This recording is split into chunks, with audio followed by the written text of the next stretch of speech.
I'm gonna say it. I like The Big Bang Theory. No, but for real, this show gets a lot of hatred in the modern day, and while I've seen a few people defending it, I haven't seen a lot of people talk about what the actual problem was. So let's talk about how context kills The Big Bang Theory. Let's get the first thing out of the way and address the fact that the show is dated. The context of the modern day will always take away from the experience of something that came out in a different time. At least the earlier seasons should be given some leeway with their material. The show started in 2007, which yes, isn't that long ago, but things evolve very quickly in the 21st century. The Office, How I Met Your Mother, It's Always Sunny, Parks and Rec, Modern Family, and Community are all sitcoms of a similar time that have similar issues. Their earlier seasons might be a little bit insensitive for the modern day audience, and it's a given that the comedy will not be up to date. If you're judging a show with a modern eye, watch a modern show. Don't go back and watch Seinfeld or Friends, because yes, even though these shows can have modern comedic moments, the jokes just don't live up to what the younger generations are expecting, because the show is thriving off of a different criteria. All this to say is that this criticism barely has a leg to stand on, especially when combated with nostalgia. If you watched these shows as they came out, you probably would have had no issue with the content,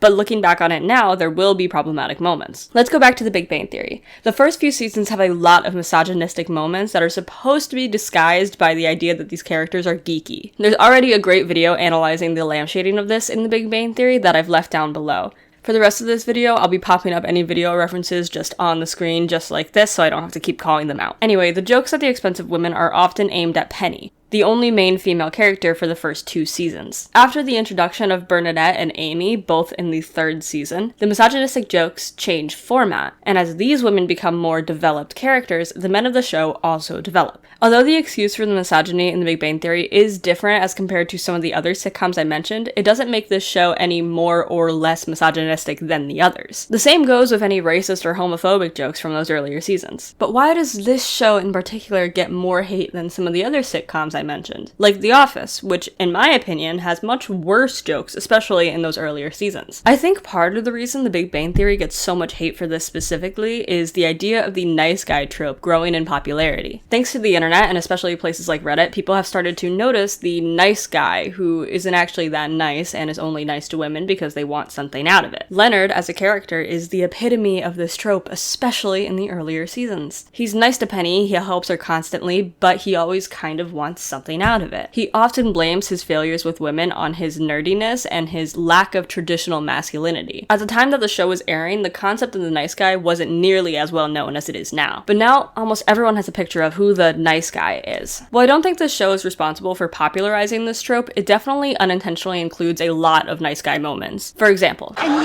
you are so okay with the way things are between us. Why are you so jealous? Well, the important thing is he's married, and that's terrible. Nice save, genius.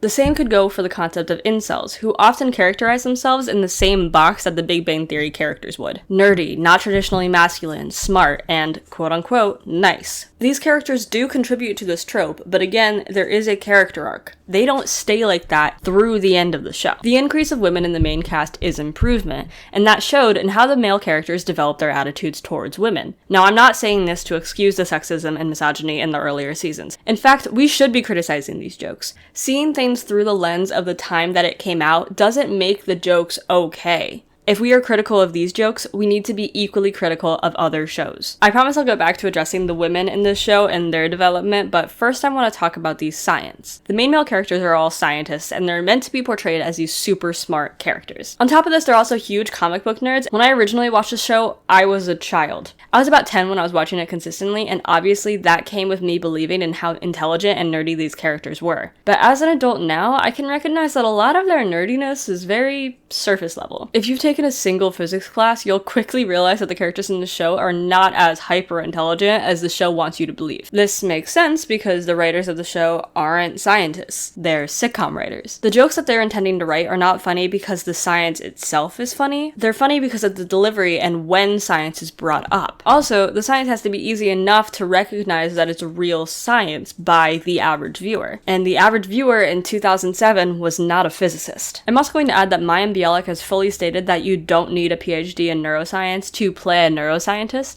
which I think kind of summarizes this whole section. On the other hand, though, the science does actually have to be accurate. Otherwise, the show wouldn't feel as authentic and relatable. That's why the show is reviewed by a real scientist, David Saltzberg. Saltzberg is a UCLA scientist and a technical advisor for the show. He helped write out equations, suggested lab equipment and topics for them to talk about, and reviewed the science written in the scripts. This allowed Big Bang Theory to discuss a wider scope of scientific specialties and topics than most pop culture mediums allowed. If you do understand the science, then it being accurate allows you to go, hey, I get that, which makes it even more relatable and fun. If you don't understand it, you can still understand the joke because the science isn't the butt of the joke. You don't need to understand the science because the writers understand that a majority of the people watching it probably won't. Not to mention, it's harder to deliver a joke if you don't understand it. And not all the actors in the show are scientists. I've seen the show described as a show about smart people for not so smart people, because the smarter you are, the less smart the characters seem. To me, watching the show for the first time, Amy always seemed like the most intelligent character because I really didn't know anything about neuroscience. I think that goes hand in hand with Mayim Bialik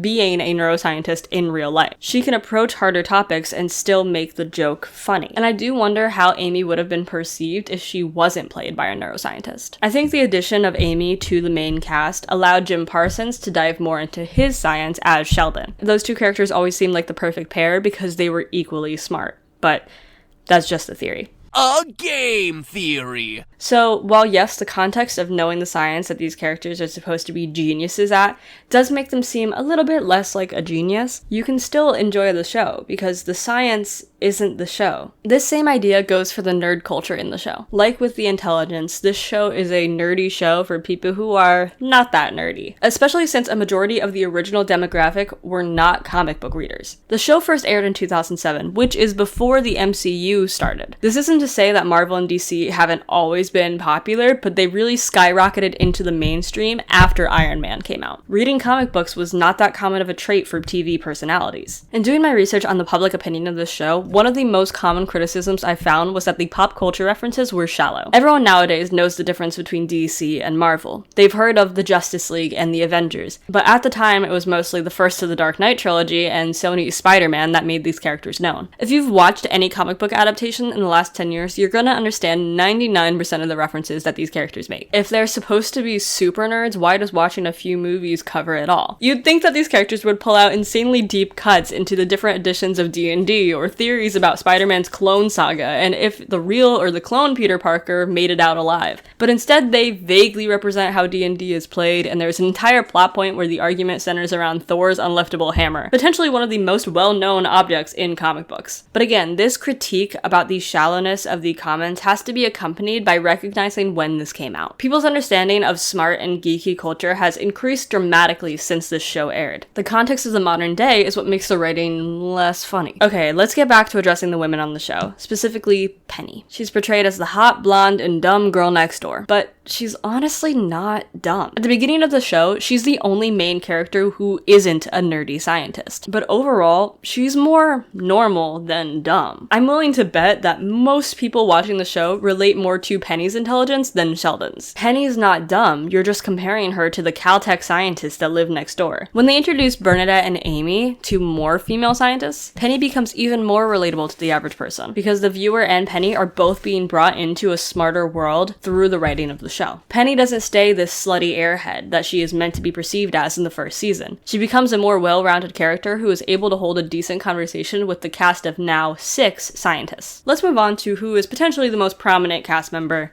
Sheldon. I'm gonna skip over talking about his intelligence, his critique on engineers and astronauts, his misogyny, his relationship with Amy, and instead I'm going to talk about what the writers don't want you to talk about. His potential, alleged, undiagnosed, whatever adjective you want to use to describe here, autism. The writers of the show have consistently denied any diagnosis for Sheldon. They even inputted a long-running joke that he's not crazy, his mother got him tested, which is even confirmed by the mother at one point when she appears on the show, and is again confirmed in young Sheldon. The obvious problem with this is that autism does not equal crazy. And there's also an implication that the mother could have done follow-up testing. This makes sense as autism is not typically diagnosed in one session. But this alone is not proof that Sheldon has autism. Mayim Bialik addressed the fact that writers didn't want to pathologize any of the characters on the show, because everyone should be loved and accepted without labels. However, I think the real reason is a little bit deeper than that. It's the safer decision to deny a diagnosis. I think the writers were kind of screwed in both directions. If they said he did have autism, they would be berated for portraying such a specific personality and falling into stereotypes. But outright denying it is not the answer. People with direct experience with autism, like psychologists, therapists, and just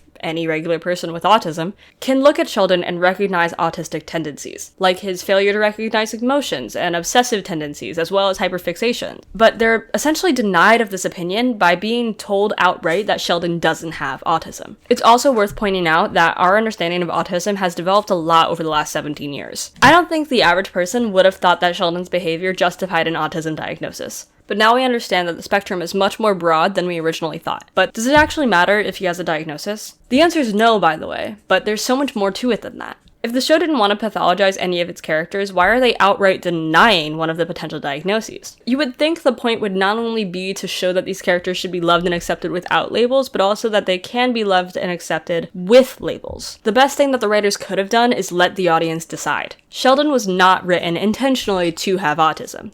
That's a statement. The context of how the writers handled this situation really puts a bad taste in my mouth. It brings conflict into the viewing of the show, which is completely unnecessary. The same conflict about Sheldon's character gets extended when the show Young Sheldon came out. And now that it's finished, it gives a solid retrospect to its effect on the Big Bang Theory's audience. To summarize the show, it's meant to demonstrate how Sheldon's upbringing affected him well into his adult life. It's established that Sheldon himself, the grown-up Jim Parsons version, is the one retelling his own story after the events of the Big Bang Theory.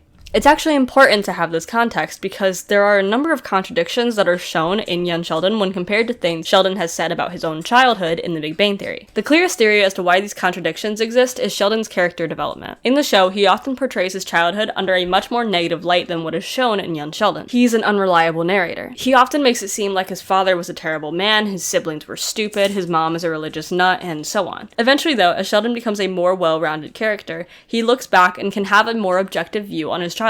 If you didn't have this context, watching the show and then going to the Big Bang Theory can make Sheldon seem like a massive jerk. Watching it after the fact can have the same effect because you're expecting so much worse of Sheldon's childhood when his childhood was kind of normal, barring his hyperintelligence, of course. The context of just young Sheldon makes adult Sheldon seem even more unbearable. This is one situation where more context is actually a good thing for Big Bang Theory. But alright, I hear you. Let's stop beating around the bush and talk about the biggest critique that people have of the Big Bang Theory. The excessive use of a laugh track. I've seen multiple edits of the show where the laugh track is taken out and there are these incredibly awkward pauses. Sometimes you can't even tell what was meant to be a joke. But of course there are awkward pauses. They're pausing for the laugh track. If there was no laugh track, they would just keep going. I don't know. It's a weird way to start a critique of a laugh track. On top of this though, I don't think most people understand how a laugh track works, let alone a live studio audience, which, by the way, is what the Big Bang Theory had.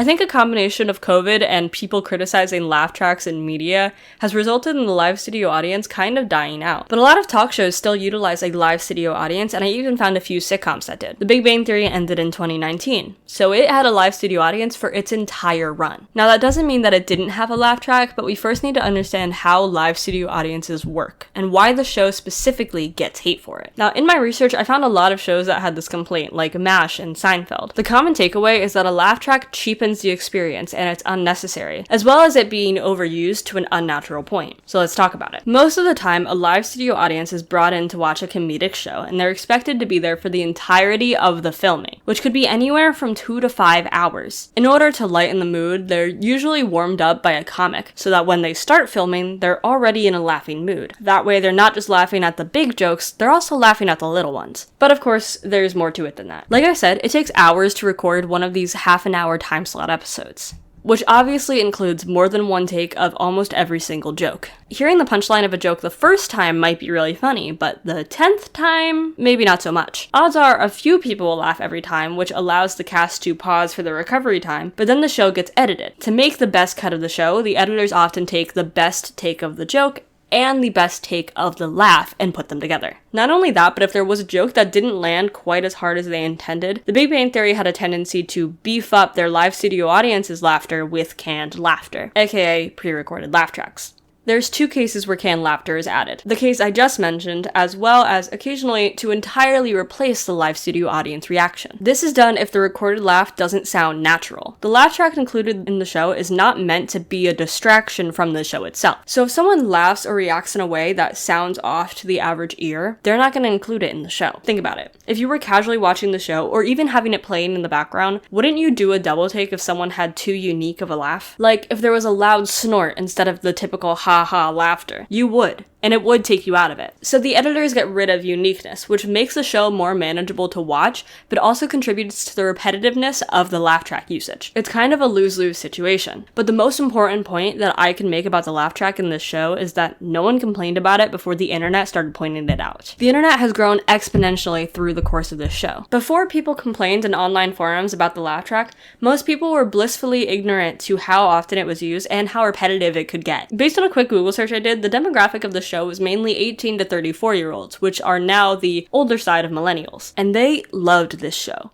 It's not unpopular by any means. The critique of the laugh track is almost exclusively kept in online spaces, especially now that the compilations can be made so easily given the rise of accessibility to editing software. Frankly, the laugh track could have died off in the 90s if there was this much accessibility to the internet, where people can share their complaints and reviews so freely to influence an entire new audience of any given show. If I'm being honest, I thought the decision to remove the laugh track in Young Sheldon was based on internet criticism. Turns out the removal was actually in order to create a more dramatic-like atmosphere, as well as in order to keep the young cast away from studio audience. This is a very reasonable change, even though Chuck Lorre, the writer of the show, knew that it would make the writing more difficult. Lorre said he had to change his writing style to fit this new format, and to me, it definitely shows. I'm intensely curious as to see what Lorre does next with Sheldon's older brother Georgie's spin-off series. They have said that they're returning to the multi-camera laugh track style of the show that The Big Bang Theory had, as opposed to the single-camera drama that Young Sheldon was. My hope is that the writer's change of style will help the jokes land even more, and the laugh track won't be perceived as harshly as the examples from the early days of Big Bang Theory was. All of this is to say, the more input you have from people who have already formed their opinions and stated their case on the Big Bang Theory, the more your experience will be influenced. The context surrounding a show can make it harder to watch, but not impossible. The point being that if I can still enjoy the show after knowing all of this context, it's completely possible that anyone can. Another thing I wanted to mention, and a very common point you will hear me bring up constantly if you subscribe to this channel, which you should do, by the way, is that something can be enjoyable without necessarily being good. I love a lot of movies and TV shows that aren't necessarily critically acclaimed. That's why your favorite movie is probably not the best movie you've ever seen. It's different criteria. So maybe context killed the perception of The Big Bang Theory, especially to audiences online who joined in on the discourse about whether or not their early sexist jokes should be excused,